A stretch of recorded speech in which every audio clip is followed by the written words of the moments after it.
They finally did it. For days, we warned you this moment was coming. As monthly options expiry approached, we told you the commercial banks would make one last, desperate move to protect their balance sheets. We warned that they would use volatility as camouflage, that they would flush liquidity, paint the tape red, and attempt to break the psychology of the market. Today, Thursday, January 15th, 2026, they pulled the trigger. Look at the chart. In a matter of minutes, silver collapsed from its morning highs near $93 to just above $86. Nearly 8% erased in a single session. No warning, no catalyst. No explanation that makes sense in a functioning market. Let me be absolutely clear about what you are witnessing. In a real market, a commodity does not lose 8% of its value in minutes unless something catastrophic has occurred. A mine collapse, a geopolitical ceasefire, a sudden discovery of vast new supply. None of that happened today. Industrial demand did not disappear. Vault inventories did not refill. Shanghai did not collapse. The fundamentals did not blink. So what happened? What you just witnessed was a paper raid. A synthetic event, engineered through leverage, executed with precision, and timed perfectly to coincide with options expiry. This was not price discovery. This was liability management. Even institutional analysts are struggling to explain the violence. The KBC Group, one of Europe's most respected market research firms, issued an urgent update describing commodity volatility as truly incredible. They're right. It is incredible. But it is not mysterious. This was a calculated strike designed to do one thing: force weak hands to sell. The banks can see your stop-loss orders. They know exactly where retail traders piled in. They know precisely where panic begins. And today, they drove the price directly into that pain point. Why? Because billions of dollars in call options are expiring this week. Massive bets that silver would remain above $90. If silver settles there, the banks that sold those options face catastrophic payouts. They would lose billions. But if they can smash the price, even briefly down into the mid-80s, those contracts expire worthless. Liability erased, premiums stolen, balance sheet stabilized. This is not trading based on value. This is trading based on survival. And here's where the trap closes on the unprepared. When you see a candle like that, violent, vertical, unforgiving, your instinct is fear. The primitive part of your brain screams, the rally is over. Get out. And the media will help amplify that fear. They'll talk about profit-taking. They'll call it a healthy correction. They'll claim the bubble has popped. Because they want your eyes glued to the screen. They want you focused on the chart. They do not want you looking at what happened off-screen. Because while silver collapsed on the paper exchanges, something very different was happening in the real world. And that divergence is where this story truly begins. While the chart was bleeding red, while algorithms were smashing bids and triggering stop-losses, the real silver market told a completely different story. Because here is the question no one on television will ask. If silver truly dropped 8% today, if the rally was really over, if this was genuine selling pressure, then why didn't the physical price fall with it?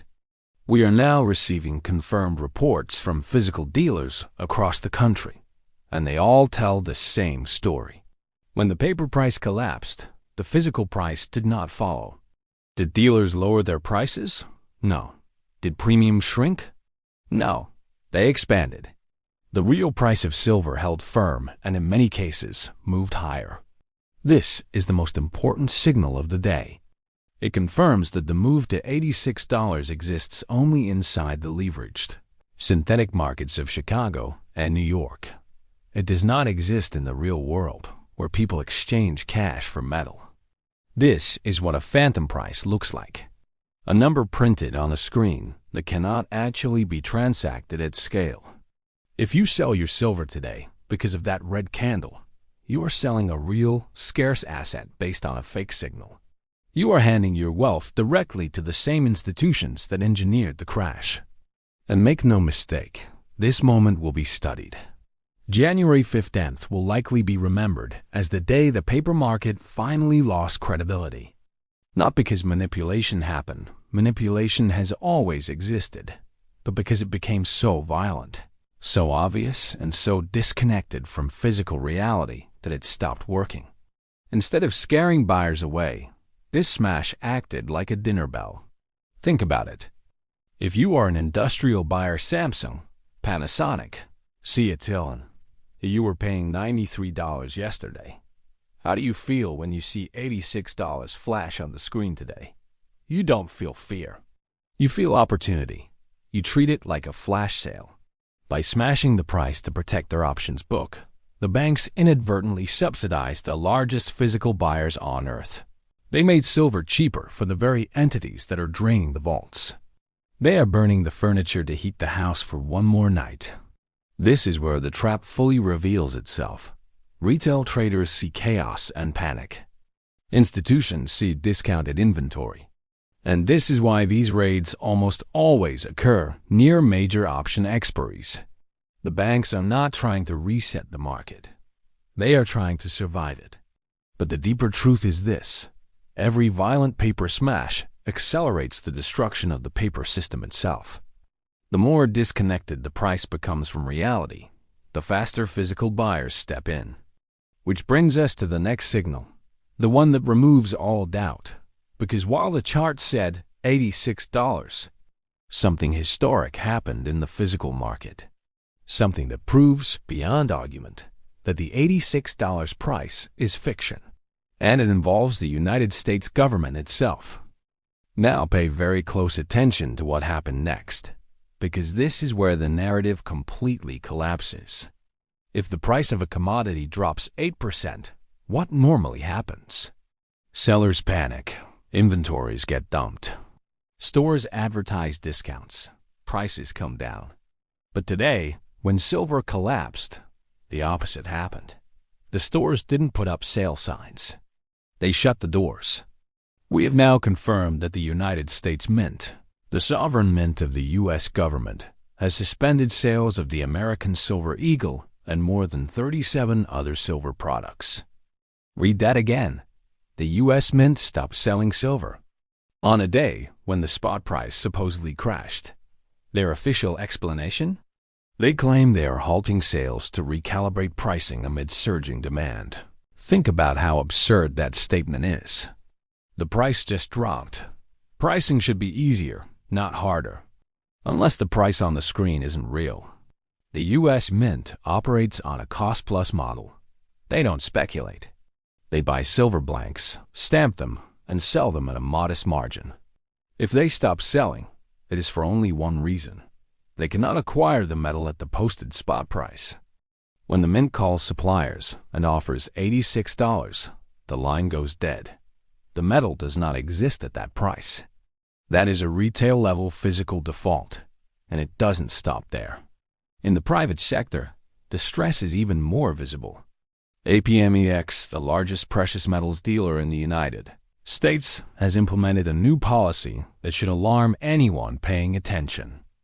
As of today, they have imposed a $10,000 minimum order requirement for sellback transactions and restricted presale items. $10,000. That is not a business decision. That is soft rationing. By setting the bar that high, they are locking out the average American saver. They are effectively saying, small orders are no longer worth processing. Why would a dealer turn away customers? Why make buying harder during a price crash? Because they are drowning in demand. Too much cash. Too little metal. Their logistics, staffing, and inventory systems are being overwhelmed. This is not a demand problem. It is a goods shortage. And this leads us to the most revealing number of the day. The number that exposes the entire paper market as a fraud. We are receiving consistent reports from dealers nationwide that the effective street price of silver is now hovering around $120 per ounce. Let that sink in. Paper price, $86 physical price, $120, a $34 gap. That is not a premium. That is a rupture. In a healthy market, premiums are $2 or $3. A $34 spread means price discovery is dead. The spot price is no longer a reference, it's a relic. This market hasn't bent. It is snapped in half. And once you understand that, everything changes. A 40% premium is not noise. It is a verdict. It tells you the spot price has lost all authority. It is no longer a measure of value. It is a settlement mechanism for paper bets. Nothing more. When the screen says $86 and the dealer demands $120, silver is worth $120. Period. The banks can smash the paper price to zero. They can even push it negative. But if no metal trades at that price, the number is meaningless. And here's the part they cannot escape. By smashing the price to $86, the banks didn't reduce demand. They created the most powerful arbitrage incentive in modern commodities history. Think this through carefully.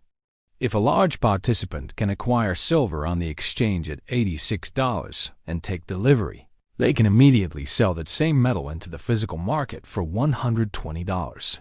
That's $34 per ounce in risk-free profit. At scale. That spread covers shipping. It covers insurance. It covers security multiple times over. This is not speculation. This is a vacuum. Every ounce sitting in COMEX and London vaults now has a giant flashing sign on it that says, "Export me."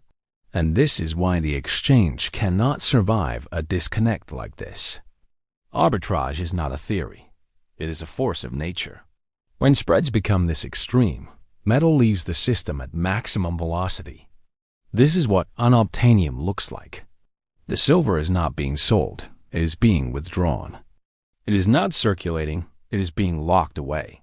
It is moving from visible inventories to invisible hands. Private vaults, strategic stockpiles, industrial reserves. And the banks know it. That is the uncomfortable truth behind today's smash. This was not a show of strength. It was a confession of weakness. The price raid was not meant to suppress silver forever. It was meant to buy time, to close auction exposure, to survive one more expiry. But in doing so, they accelerated the very outcome they are trying to prevent. At $93, the drain was manageable. At $86, it is a torrent. The lower they push the paper price, the faster the physical metal leaves the West. They are trapped. Raise the price, and their shorts explode. Lower the price, and their inventory vanishes. There is no winning move left. And this brings us to the final pressure point, the one that guarantees resolution. Because while New York was imploding, the East did not flinch. While New York smashed the paper price, Shanghai didn't move. It didn't sell. It didn't panic. It widened the spread. We now have confirmation that the Shanghai premium surged to roughly $13 per ounce. While COMEX printed $86, silver in Shanghai continued trading above $100. That creates a $14 gap. In commodities, that is not a spread. It is a decision. The West chose a synthetic price. The East chose availability. From China's perspective, this was not a crash. It was a discount. By smashing the paper price to save their options exposure, Western banks effectively marked down every ounce of U.S. silver for the world's largest industrial buyers. And they will take it. This is the trap. Suppress the price, and physical metal leaves. Raise the price, and shorts collapse. There is no balance left. The U.S. Mint halting sales. Dealers imposing minimums. A $34 gap between paper and physical. These are not warning signs. They are confirmation. We no longer have one silver market. On the screen, silver is cheap and volatile. In reality, silver is scarce and rationed. The price on the screen is negotiable. The price to own it is not. That gap is the truth.